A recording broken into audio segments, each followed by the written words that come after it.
پیارے دوستوں، خانہ کعبہ کو اس دنیا میں رہنے والا کوئی بھی انسان آج نہ جانتا ہو یہ تو بالکل ہی ناممکن ہے، کیونکہ عرب کے مشہور شہر مکہ میں موجود خانہ کعبہ ہی وہ جگہ ہے جو اسلام دھرم میں سب سے زیادہ پوتر یعنی سب سے زیادہ مقدس مانی جاتی ہے۔ سال میں ایک بار دنیا بھر کے لاکھوں مسلمان حج کرنے کے ارادے سے اس خانہ کعبہ کی زیارت کرنے تو جاتے ہی ہیں، ساتھ ہی ساتھ حج کے مہینے کے علاوہ بھی پورے سال میں کوئی ایسا دن نہیں گزرتا کہ جس دن خانہ کعبہ میں ہزاروں کی تعداد میں مسلمان موجود نہ ہو، یعنی ہمیشہ ہی اس کا طواف کرنے کے لیے اور اسے دیکھنے کے لیے ہزاروں لوگوں کی بھیڑ جمع رہتی ہے۔ کعبہ شریف کو شانتی کا آئیڈل مانا جاتا ہے۔ آپ کو جان کر شاید حیرانی ہوگی کہ کعبہ شریف ہی دنیا کی وہ اکلوتی ایک ایسی جگہ ہے کہ جہاں پر بے وجہ تو دور بلکہ اگر آپ کی کسی سے جنگ بھی چل رہی ہے پھر بھی آپ کو کعبہ شریف کے اندر ہتھیار اٹھانے کی اجازت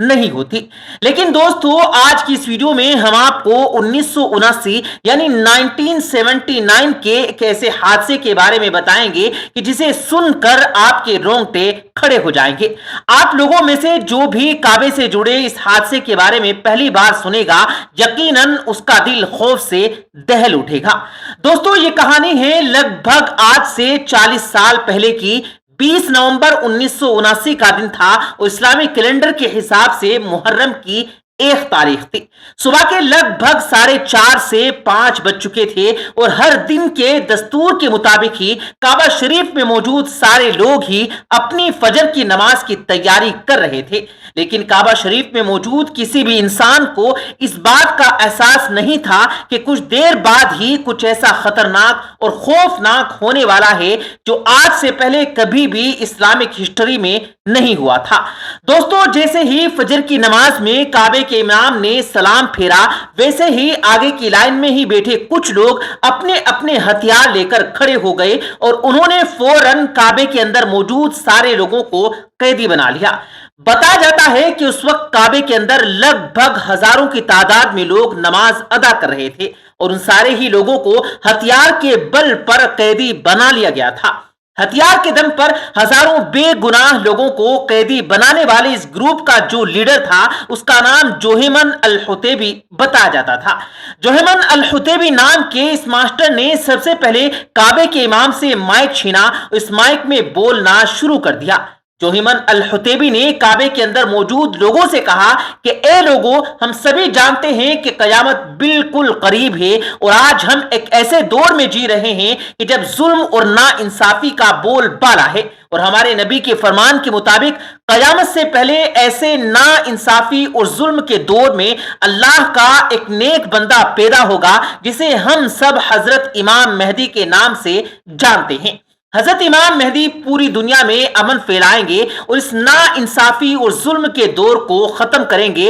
اور خوش قسمتی ہم سب کے لیے کہ حضرت امام مہدی آ چکے ہیں اور وہ ہم لوگوں کے بیچ میں موجود ہیں۔ اس کے بعد جوہیمن الحطیبی نے ایک دوسرے بندے کو مائک پر بلایا جس کا نام محمد القحطانی بتایا جاتا ہے اور اس کی طرف اشارہ کرتے ہوئے لوگوں سے کہا کہ لوگوں، یہی ہے ہمارے نئے خلیفہ یعنی حضرت امام مہدی علیہ السلام، جو اس دنیا کو ظلم اور نا انصافی سے بچائیں گے اور اس پوری دنیا میں امن و شانتی پھیلائیں گے۔ پیارے دوستو، کیونکہ وجہ یہ تھی کہ کعبہ شریف کے اندر اس وقت جو بھی ہزاروں لاکھوں کی تعداد میں مسلمان قیدی بنائے گئے تھے ان میں سے زیادہ تر مسلمان ایسے تھے کہ جو غیر عربی تھے، یعنی جو ایسے دیش سے تعلق رکھا کرتے تھے کہ جہاں پر عربی زبان نہیں بولی جاتی تھی، اور وہیں دوسری طرف ان دہشت گردوں کے ماسٹر مائنڈ یعنی جوہیمن الحطیبی نے مائک پر امام مہدی کے آنے کا جو اعلان کیا تھا وہ عربک زبان میں کیا تھا، جس کی وجہ سے وہاں پر موجود زیادہ تر لوگ تو اس بات کو سمجھ ہی نہیں سکے تھے،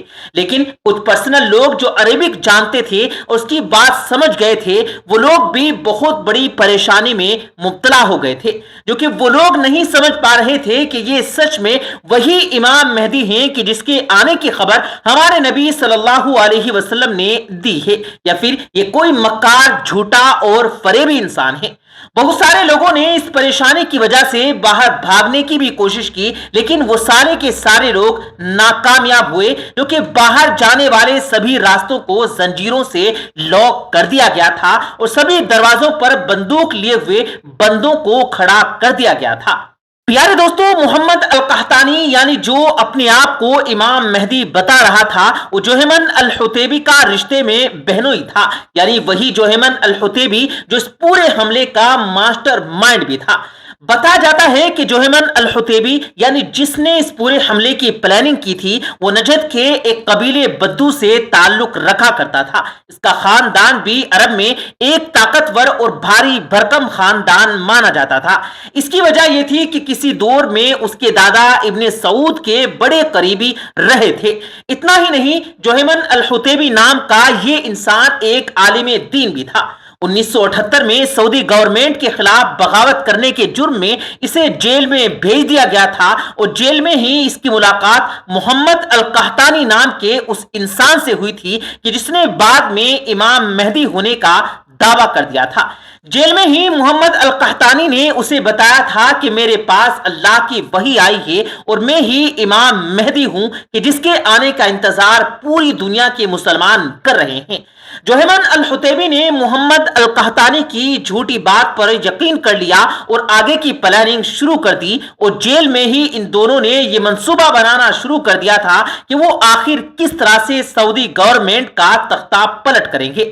جوہیمن الحطیبی کو محمد القحطانی کے امام مہدی ہونے پر اتنا یقین ہو گیا تھا کہ اس نے اپنی ایک بہن کی شادی بھی محمد القحطانی یعنی جھوٹے امام مہدی سے کروا دی تھی، اور آخر کار ان دونوں نے 20 نومبر 1979 کو اس گھنونے اور خوفناک کارنامے کو انجام دیا تھا، اور ان لوگوں کا یہ ناپاک کھیل کعبے جیسی پاک جگہ پر لگ بھگ 15 دنوں تک لگاتار چلتا رہا تھا۔ شروع کے 4 دن تو انہوں نے خانہ کعبہ کے اندر موجود سبھی ہزاروں لاکھوں لوگوں کو قیدی بنائے رکھا، لیکن جب 4 دن کے بعد سبھی لوگوں کے لیے خوراک کا انتظام نہ ہو سکا تو ان لوگوں نے آدھے لوگوں کو مسجد حرام سے باہر جانے کی اجازت دے دی اور بچے ہوئے آدھے لوگ ہی ان کے قیدی بنے رہے۔ اس بات کی خبر جب اس وقت کے سعودی کنگ تک پہنچی تو ان کے ہوش اڑ گئے۔ پوری شاہی فیملی پر ان کی حکومت جانے کا خطرہ منڈرانے لگا تھا۔ ہتھیاروں کے بل پر پورے کعبے کو اپنے کنٹرول میں لینے والے یہ دہشت گرد لوگ مائک میں سعودی گورنمنٹ سے یہ مانگ کر رہے تھے کہ سعودی گورنمنٹ سب سے پہلے سبھی یورپین کنٹریز کو تیل بھیجنا بند کر دے اور ساری یورپین دیشوں سے اپنے تعلقات بالکل ختم کر دے۔ ساتھ ہی ساتھ سعودی عربیہ سے ان سارے قانونوں کو بھی ختم کر دیا جائے جو سارے قانون یورپین کنٹریز کو دیکھ کر بنائے گئے ہیں، اور پھر سے سعودی عربیہ میں وہ سارے اسلامی قانون لاگو کیے جائیں جو ایک اسلامی حکومت میں لاگو ہونے چاہیے۔ اس کے علاوہ ان لوگوں نے سعودی گورنمنٹ سے ٹی وی کو بھی پورے طور پر بین کرنے کی مانگ کی تھی۔ یہ اتہاس کی وہ خوفناک 15 دن تھے کہ جب خانہ کعبہ کا طواف بند کر دیا گیا تھا، مسجد میں کسی کو جانے کی اجازت نہیں تھی۔ ساتھ ہی ساتھ پوری اسلامی دنیا میں بھی جگہ جگہ پر پردرشن ہونا شروع ہو گئے تھے۔ دھیرے دھیرے سعودی گورنمنٹ کے اوپر پریشر حد سے زیادہ بڑھتا جا رہا تھا۔ سعودی گورنمنٹ نے اس مصیبت سے پیچھا چھڑانے کے لیے سب سے پہلے اپنے کچھ اسپیشل کمانڈوز کو روانہ کیا، لیکن وہ سارے لوگ بھی ناکامیاب ہو گئے، کیونکہ وجہ یہ تھی کہ الحطیبی کے زیادہ تر لوگ مسجد حرام کے تہخانوں میں چھپے ہوئے تھے اور کعبہ شریف تک پہنچنے کا بھی صرف ایک یہی راستہ تھا۔ اس لیے جو بھی سعودی کمانڈو آگے بڑھنے کی کوشش کیا کرتا تھا اسے یہ لوگ گولی سے مار دیا کرتے تھے۔ اس کے علاوہ کعبہ شریف کے ادب کی وجہ سے سعودی گورنمنٹ کوئی بڑا اٹیک بھی نہیں کر سکتی تھی۔ سعودی گورنمنٹ کو ہر قدم بڑا سوچ سمجھ کر ہی اٹھانا تھا، کیونکہ اندر بہت سارے بوڑھے، بچے اور عورتیں بھی موجود تھی۔ دوستو، اس دور میں سعودی اور فرانس کے رشتے بھی بہت اچھے تھے۔ سعودی نے سب سے پہلے فرانس سے مدد مانگی اور فرانس نے فوراً اپنی اسپیشل ٹکڑی سعودی کی مدد کے لیے روانہ کر دی۔ فرانس کے ساتھ ساتھ سعودی نے اس مصیبت سے بچنے کے لیے پاکستان سے بھی مدد مانگی تھی، اس لیے پاکستان سے بھی کعبہ شریف کا قبضہ چھڑانے کے لیے ایک اسپیشل فورس روانہ کی گئی تھی۔ فرانس کی اس اسپیشل فورس نے الحوتیبی کے لوگوں سے ٹکر تو بہت لی، لیکن کیونکہ غیر مسلم کو کعبے کے اندر داخل ہونے کی اجازت نہیں تھی، اسی لیے وہ لوگ قبضہ چھڑانے میں کامیاب نہ ہو سکے، اور آخر کار 4 دسمبر کو سعودی عربیہ کے اسپیشل کمانڈوز پاکستانی آرمی کی مدد سے اس بغاوت کو کچلنے میں کامیاب ہو گئے تھے۔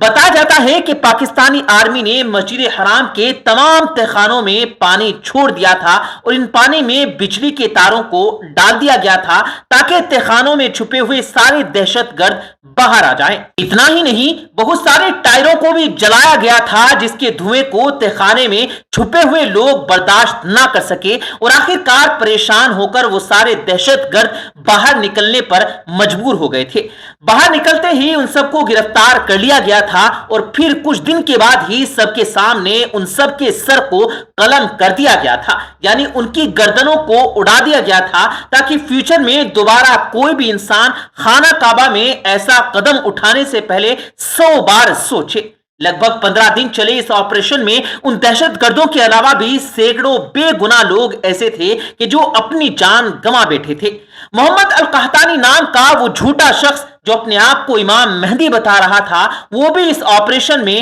مارا گیا تھا۔ فی الحال دوستو، آج کی ہم اپنی ویڈیو کو یہیں پر ختم کرتے ہیں۔ ویڈیو پسند آنے پر نہ صرف ویڈیو کو لائک کریں بلکہ اپنے فرینڈز کے ساتھ بھی ضرور شیئر کیجیے گا۔ اسی طرح کی نالجبل اور ہسٹوریکل ویڈیوز ہمیشہ دیکھنے کے لیے ہمارے چینل کو بھی ضرور سبسکرائب کیجیے گا، ساتھ ہی ساتھ بیل آئیکن پر بھی کلک کیجیے گا۔